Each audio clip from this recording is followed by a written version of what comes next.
Welcome back to the Culture Maker channel. It's great to have you here, whether you're watching on YouTube or listening on podcast. Thanks for joining. Today I am interviewing a guy by the name of Paul Stanyer. Paul, an incredible guy who runs a drug and addiction recovery program called Recovery, and it's tremendously effective. As far as I understand, the results are off the charts compared to other sort of comparative programs around the country, in New Zealand at least. And we hear about Paul's personal story, as well as the story of other, not the story of others in recovery, but just the effectiveness of the recovery program. We talk about the spiritual aspect actually, and its importance and its role in the effectiveness of recovery. And so it is a spiritual conversation. And if you're uncomfortable with that, then hey, you might want to skip this episode. But otherwise, what I would say is the spiritual aspect is one that we don't often discuss, and is, I believe, going to be a conversation that we can all benefit from. So stick with us. I know you're going to enjoy this episode. So let's get into it. Okay, mate. Well, great to have you on the show. Thanks for having me, Mike. It's great to be here. It's a pleasure, Paul. Honestly, mate, I've heard so much. I know so much of the good work that you do at in the recovery program. And how about we just start there? Tell us a little bit about recovery. So we started 3 years ago, and it started off with 6 people sitting on a couch. God just laid it on my heart to get a group going, and we started off in the parents' room at Curate Church. Right. And then outgrew that space, moved to the office down at Tower Street. Yeah. And then in the kids' auditorium for a while at Curate until we got our own space over at the Manaki Centre, and we've currently just outgrown that as well. So we're shifting into the auditorium at the Manaki Centre now. Wow. Yeah. And so you have a program that people go through? Yes. How long does a program take? It takes 42 weeks. Wow. We find, though, with most of the people who go through the program, they don't want to leave. Mm-hmm. They just want to keep coming back, eh? That's so we have had people there who have been there for the whole time. Yeah. We have people who will attend and do the program, or they might fall away, but they always just seem to know where to come home to. Yeah. Someone might disappear for a year, and then they just show back up. Yeah. Yeah. And how do people hear about this? A lot of it is word of mouth. Yeah. We are also partnering with other service providers, so Salvation Army AOD team. Yeah. Also Live for More Charitable Trust. Right. Hospital social work team. Right.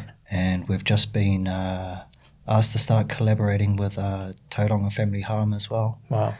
So mainly it's word of mouth. It's just spread. And so that's a whole bunch of different agencies that are referring to you. So obviously you're having some real effect. Yes, yeah, we're seeing some great results. We're seeing some really, really good results. So what do people come with when they what are they going to recovery for? Man, a whole raft of problems. Yeah. Just like myself. That's exactly what I used to have. Addiction is an external symptom of what's happening on the inside. Right. So underneath that addiction, there's just layers and layers and layers of stuff. Yeah. So there's always a place of pain or a root as to where that addiction or the substance abuse, or no matter what addiction it is all flowing from that. Right. And it's about finding healing in that place of pain, just going down all through those layers, and it can just be like an onion as well. Yeah. And just allowing people in that you trust. Yeah. And also God, and just working through all of those layers and getting to the crux of the problem. Mm-hmm. Yeah. So there'll be a bunch of guys listening to this that have some form of addiction to something. Just let's talk about what are some of the issues, so that there's no guys at home that are sitting there going, "Oh, you don't know me." Yeah. Like nobody's got my kind of addiction. What kind of stuff are you dealing with? Regarding addiction? Yeah. So addiction just doesn't discriminate, and that's one thing we see it's through all tiers and layers of society. Yeah. Like we have mums coming along, dads, yeah. businessmen, yeah. People fresh out of jail, yeah. people looking at going to jail, yeah.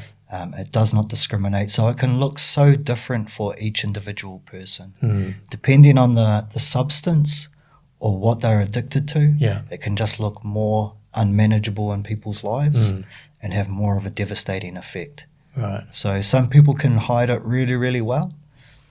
Some people, because of what they're turning to or they're addicted to or using to numb out, it's more concealable and harder to notice. Right. Yeah. But obviously these people have got to the point where they thought something has to change. To some varying degree or another. Or, are some of them just turning up because they've been told they have to? We have some turning up there because maybe their spouse or a family member has put the heat on them to come up. Yeah.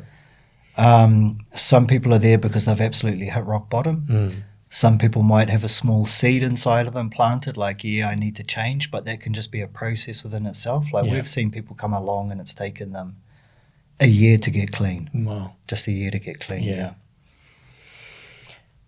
So how do you, if you're a guy, you're at home or walking or in your car, whatever it is, and you're listening to this and you think, how do I change? What is it about recovery that's getting this great result? How are people changing? Can you point to some things? Yeah. Yeah. Definitely. The only way in which we differ and what we're offering differently is Jesus is at the center of it all. Yeah. That is it. Wow. Take that away and we'd just be the same as every other service provider. Yeah. So we're just offering a different alternative and outlook solution for it in the community. Yeah. That's really powerful, I think, because as a society we can so easily take out the spiritual part of life. And it blows my mind in such a Māori country and such a culture where the Māori culture very much respects the spiritual aspect of life, but it seems that the Māori culture have also sort of walked away from that to a degree. Definitely. What are your thoughts on that? Well, I think that's the way the world is turning that way. Yeah. Especially in New Zealand, we're turning into a godless society. And I remember when I was even at school, which was a few years ago, religious education and stuff used to be a class in school. Yeah. But it's just not taught anymore. Yeah. And maybe that's where we're going wrong. Yeah, interesting. Man, I look at you and I look at what you're achieving in your life, and a lot of people can't see you unless they're looking at you on YouTube, and you're a great looking guy and you've got a few tattoos, obviously. Tell us a little bit about your story. Okay, mate. So I started using cannabis when I was 13 years old. Yeah. And you'll find with addiction, it starts off manageable and then it just progresses and it just becomes unmanageable. Yeah. The reason why I started using cannabis was because I believe of mental health issues. Yeah. Extreme anxiety and just really, as far back as I can remember, and even being a child, I always felt out of place and I always felt different. And you'll find that it's just so common with people with addiction issues or struggle with substances. So it progressed from maybe just smoking on the weekends to everyday use. And the same thing with progression as well. It stops having the same effect, and that's why people tend to move to harder drugs. Yeah. So I just went through the alphabet of drugs, moved from cannabis to mushrooms and acid, taking ecstasy. Wow. Back in the day, meth wasn't around, so it just used to be speed. Right. And then in 1999, I got introduced to meth. Yeah. And it was just completely over. Same thing again. Started just binging on the weekends. Before I knew it, it started creeping into a Thursday, Friday, Saturday thing. Before I knew it, that was it. It was just every day. I just couldn't function without it. Wow. And so what was the outcome of that? The outcome of that, 7... And sorry, how long did that go on for? 18 years. Okay. 18 years, wow. Yep. So I was using drugs in total for 23 years. Yeah. And meth for, 18 years. Yeah. So before you answer that, answer my other question a different way. What did your life end up looking like my life ended up looking like? Yeah. An absolute mess. Right. Absolute mess. I weighed about 50 kgs at some points, very dishevelled. Just a trail of broken relationships. My family didn't want to know me. I can completely understand that. Yeah. Spent time in jail. Right. Done about 7 residential treatment centres. Yep. Yeah, very, very, very messy life. And obviously something changed for you. Yes. So talk us a little bit about that. It was a slow progression once again. Yeah. So I did my first residential treatment centre in 2004 when I had a baby on the way. Wow. Yeah, no. So you've got a kid? Yes, Right. got 3 children. Got a 16-year-old girl, a 7-year-old boy, and a 4-year-old boy, and also another baby on the way. Wow. Yeah. And so how many of those are in the home with you? The 2 boys. Yeah. And my girl lives with her mum. Wow. Yeah. Okay. Cool, man. Yeah. Yeah, sorry. Keep going. So talk about that slow. Yeah, that slow progression. Yeah. Sorry, what was the question again? Well, mate? yeah, I was asking you about the change. What changed? And you started talking about the slow slow progression. treatment. Yeah. And it started about the time that you had your first child. Yeah, so I got pressure put on me when I knew that my ex-partner was pregnant. Yeah. Basically got given the ultimatum. Yeah. Get clean or you can't have anything to do with your daughter. Well, I didn't want to get clean. no. I don't even know if I wanted anything to do with my daughter as well. Yeah. I was basically a grown man, but just felt like a little boy inside myself. Yeah. And I was very fearful about being a father as well to a child, just with all of my issues that they were going to turn out that way. Yeah. So I went to rehab, and there's something quite common that can happen when you go to rehab, and it's called a rehab romance. Right. So you put down the drugs, Yeah. and then the next best thing is women, Right. and that's just cross addiction.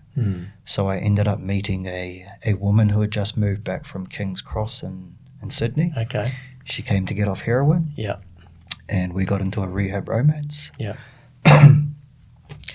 Ended up leaving with her, and she taught me how to turn morphine sulfate tablets or MS-Lons into diamorphine, which is basically heroin. Wow. So I ended up with a diamorphine habit as well. That's a handy skill to learn. Yeah, definitely. Gosh. Getting off track. Totally. With yes. the same thing with addiction, it's like I started using because I was trying to mask the way I felt inside. Yeah. That stopped working. Yeah. When that stops working, and like the drugs do stop working, desperation starts kicking in. Yeah. So I started getting little glimmers inside of me, like I really don't want this life.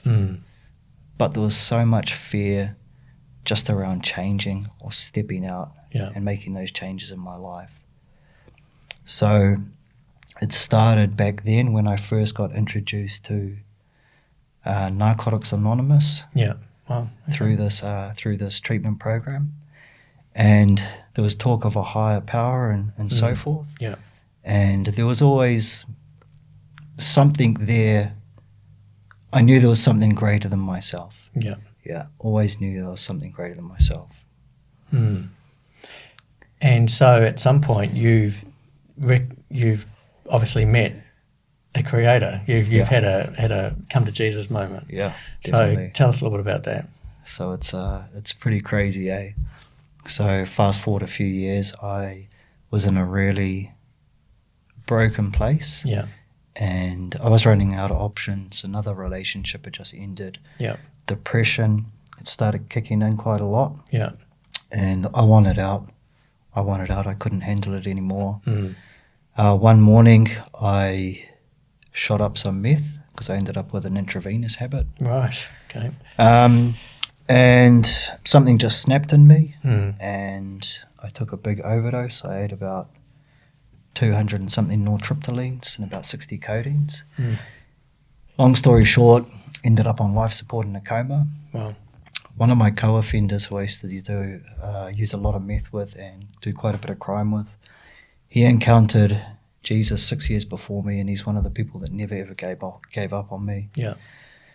And I was in this coma and ended up having a conversation with my mum. And he said, I'm going to go away and I'm going to pray about this. He came back to my mum and he said, the Lord's given me a word for him. Mm. And this word that he got from the Lord was that I would be leading a ministry. I was going to give my heart to Jesus. I was going to be leading a ministry for people with addiction issues. And I was going to be a pastor. And so I came out of this coma and I said, right, that's it. I'm done. I'm doing no more. Mm. And I spoke to my mate and he told me this. Wow. And it just sounded that far-fetched. I just Yeah. laughed. I was just like, what are you on? Yeah. This is just ridiculous. Yeah. So I ended up relapsing, went back up to Auckland. And over the space of 2 years, I started bumping into people I used to use drugs with. Mm. And they looked really, really good, looked healthy. They had their lives on track. And I said to them, you know what? What's happened? How did you do this? Mm. And these people I bumped into over the space of 2 years, each one of them said, we've accepted Jesus into our lives. Right. And I was like, okay. On these occasions, these 4 occasions, they offered to pray for me. And ever since I was in that coma, I was just really, really, really open. It was like something just shifted in me. Yeah. And they prayed for me and I'd absolutely love it. Just be like, this is cool. So went on for a bit. Within that space, things were getting really, really messy. I was overdosing on GBL quite a lot. So Takapuna Hospital were just sick of the sight of me. Yeah. I was getting put in the psych ward quite a bit just from using far too much. And I'd had a sleep and I was ready to get on another bender. Mm. And I was actually walking back from the needle exchange on K Road and I had an audible encounter with God. Whoa. And everything just absolutely changed. Wow. 18 years of meth addiction got broken off me on the spot. Wow. Yeah. So you're saying that that encounter you lost your addiction. Yeah. Wow. Lost it. That was amazing. it. Yeah. And so whatever was said or however you felt, it was powerful enough that it made you go, hey, I've got to... It got my attention. Got your attention, yeah. And I believe I experienced a healthy fear of the Lord, even though I wasn't quite sure what it was at that stage. Yeah. And this caused me to repent. Yeah. And to just turn away from that lifestyle I was leading. Yeah. And even that within itself was a slow progression. Yeah. Like I got brought up a Catholic, so I had this idea of, there is a God. Mm. But through the hurt that I experienced through the church, I was like, if this is God, stuff you. I don't want to know anything of you. And ever since I had that audible encounter and a second encounter that day, where I heard a still small whispering voice telling me that it was the last time I'd be using drugs, I just started praying every day. To the point where with using GBL, you can have seizures when you come off. Right. So I was doing a medical detox in Ward 17. And every morning they used to have like a karakia, and something was just drawing me back there every morning. And I'd finished there and I went back to my room and I had this urge to get on my knees. And I got on my knees and I just lifted my hands in the air and just said, whoever you are, I know you're real. I don't want to live this life anymore.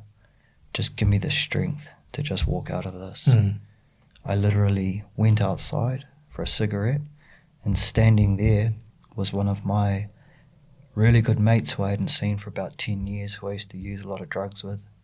And she said, I'm 3 years clean. Let me help you stay clean. And then it was just a change from there. She took me back to Narcotics Anonymous. Through the program again, I started exploring through working the steps. Yeah. I started getting a greater understanding of who God was. Yeah. Until I ended up at Curate Church, where I got invited by someone. Yeah. And ended up giving my heart to Jesus. Wow. Amazing, man. So I think this is really important to hear because, and I know, for those listening, this has got really spiritual. Yeah, it has. And I wanted this to happen because I think I've reading a lot of research lately on the state of New Zealand families, and what's clear is that we're doing a lot of things wrong. Yeah. Right, and all the money that's being poured into our social agencies and in our rehab services and all the money that's being doled out, none of it's actually making stuff better. No, it's not. Actually, to say none of it's a bit strong because there will be stuff that's happening in New Zealand that is amazing, but I think they can be characterised as not working. Yes. And part of the problem is because I think we're missing some stuff, and so we're missing the spiritual element. And so for those of you that are listening and you're thinking, "Wow, that's spiritual. That's not for me." Well, that's fine, but you've also got to hear the fact that a lot of the stuff in New Zealand isn't working. The money's been thrown down the tubes, and we do have to do things different. And so what we're hearing from today is someone that is running a program which is tremendously effective. And you're getting some amazing outcomes there. Yeah, we are getting some great outcomes. Yeah. Really good outcomes. And so I wanted you all to hear this because there's some of you that are really struggling. You've tried a whole bunch of stuff. And like Paul said, you're probably some of you will be feeling like you don't fit, or there's something missing, or, there's that brokenness that you haven't been able to beat. And like Paul, you probably need to have an encounter with a higher power. And so I think this is really important for people to hear. There's another part I want to connect to, Paul, which I'd be really interested in understanding because you mentioned about the people in the program not wanting to leave. Yeah.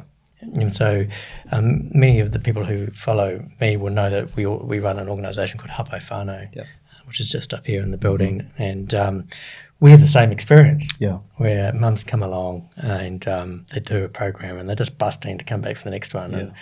And every week they just don't want to leave at 1 o'clock. They just keep hanging around. And my wife comes home late every week because, she's just hanging around chatting. And it's great. And I think part of it is because of the community that's been created. Definitely. And what we do in New Zealand, we're great at delivering programs, but programs don't change anything. No. They don't. And I just think we need to understand this, Definitely. that what changes people is relationships and change inside of healthy relationships and community. So I'm not wanting to put any words in your mouth, but talk a little bit about what that looks like for you guys. Yeah. Community is a huge, huge thing.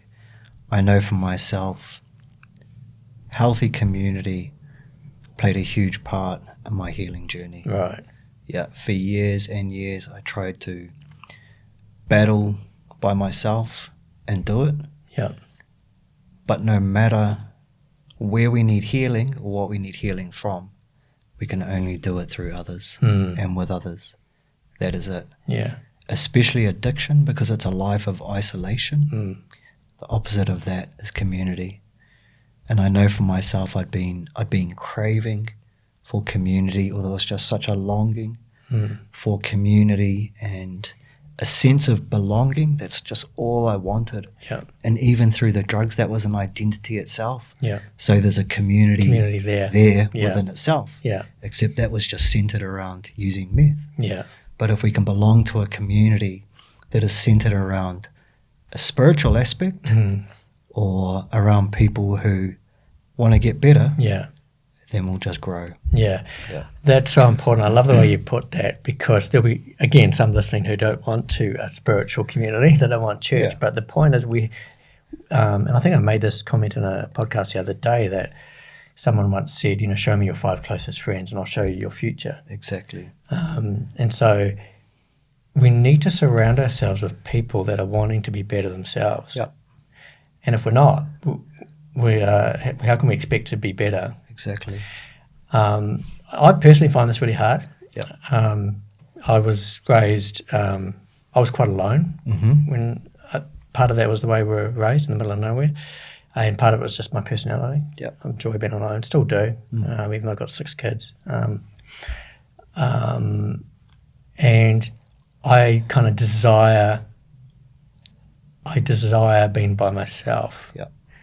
But I recognise that what I need the most, what I desire the most is to be by myself, but what I need the most is to be with people. Yes. Who are ahead of me, that are challenging me, that are speaking into my life. Definitely.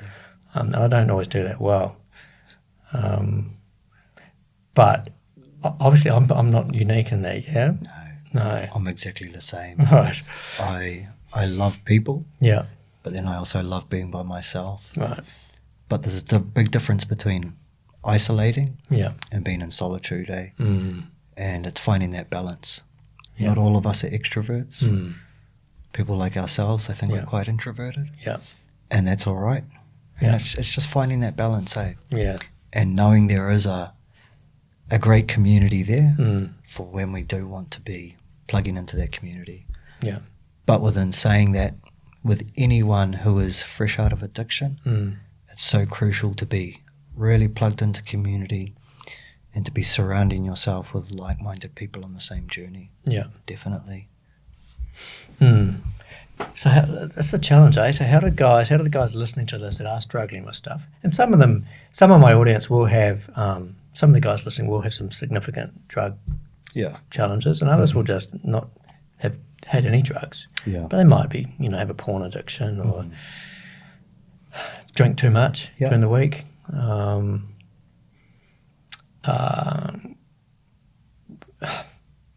Do people like that turn up to your program that have just got a light sort of porn addiction or a little bit of a drinking problem? Yep. We have people there with gambling addictions, eating disorders, people who are addicted to self-harm. Right. It's all the same. Yeah. But it just displays or manifests through different things. Yeah. Yeah. Yeah, so that's one thing they can do, right? If you're in the Tauranga area, is how to actually just give a little plug for you guys. Is there like a 0800 I'm addicted number or something? Like how do they get hold of you? There isn't. There's my email address. Email, cool. Yeah, so it's paul.stanyer, Stanyer, @curatechurch.com. Cool, paul.stanyer, and that's Stanyer at curatechurch.com. That's cool. But let's, for the rest that don't email you, how do we go about getting some friends in our world that are ahead of us? How does a young dad do that, do you reckon? Yes. Getting involved with the right service providers. Yeah. Especially if they are community or have a sense of community there. Yeah. And then it's really just taking that step of faith. Yeah. Because it can be really quite fearful even walking through the doors of somewhere like that. Yeah. And I think the big thing is just going with an open mind and an open heart. Yeah. It's that great saying, I can't remember who, that great quote, nothing changes if nothing changes, eh? And if we want change in our lives, then we have to be doing different things. Yeah. Yeah, that's it. So if we're struggling with an addiction of some kind or just feeling alone, if we don't change something, then nothing's going to change. Nothing's going to change, yeah. So part of that's about changing who we hang out with, changing our routines. Yeah. It's interesting we've come back here because I've talked about this in an interview I did last week with a guy called Frank Ritchie. He's a media chaplain. Okay. And he was saying the same thing. Yeah. Basically, we have to get we have to talk. Yeah. We've got to start talking. Exactly. Yeah. But it's so hard. Yeah. And obviously men don't want to talk. Our devices convince us that we're connected. What a joke, eh? Yeah, what a joke. Nothing's going to change. I'm convinced more and more as I try to look at it from a social agency perspective, because I'm running, like you are, I'm running something. I wanted to make sure it's effective. Yeah. And I know I can pretty much ignore the program that we deliver if we're not delivering community. Exactly. And so then I'm thinking of the dads that are listening and going, well, if they're not in a community, they can listen to this podcast. And it's pretty much a waste of time. Yeah. Unless they're having that encounter. Exactly. Or they're connecting with some guys that are just going to make them feel a bit uncomfortable about how they're living. Definitely. the beautiful thing about being in a community, a supportive community like that, is sitting down and hearing other people going through the same thing as well can bring a lot of comfort. Yeah. And it is like, hey, I'm not the only one going through this. Yeah. Even that within itself can be so comforting, eh? Yeah. So comforting. I think to one degree or another, we all feel a level of anxiety and pain. Gosh, I remember for last year, I gave up drinking in the last 12 months. Good on you, mate. Yeah. That's good. Now, that sounds like I was an alcoholic. I wasn't, but I had to prove it to myself. That's good. Because I was drinking half a bottle of wine a night and thinking, well, that was pretty normal. Yes. And in fact, our culture normalises it. And I kind of just got to that point that I thought, I just need to prove to myself that I can stop. So that's been quite transformational for me. But I think in the process of stopping drinking, I've realised I was covering some issues. And it's so easy to just reach for anything and use it as a crutch, eh? Yeah. Or almost like a blanket that we can just comfort ourselves with. Yeah. That can be absolutely anything. Absolutely anything. Yeah.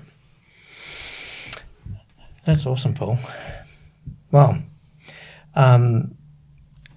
in finishing, what would be the one thing, of all the things we've talked about or not talked about today, what would be one thing for the guys listening? So just imagine, the single solar dad or young dad, or maybe a CEO. I've got a range of guys that listen to this. What do you think you would like to leave with them as a sort of finishing thought? Anything you may be struggling with,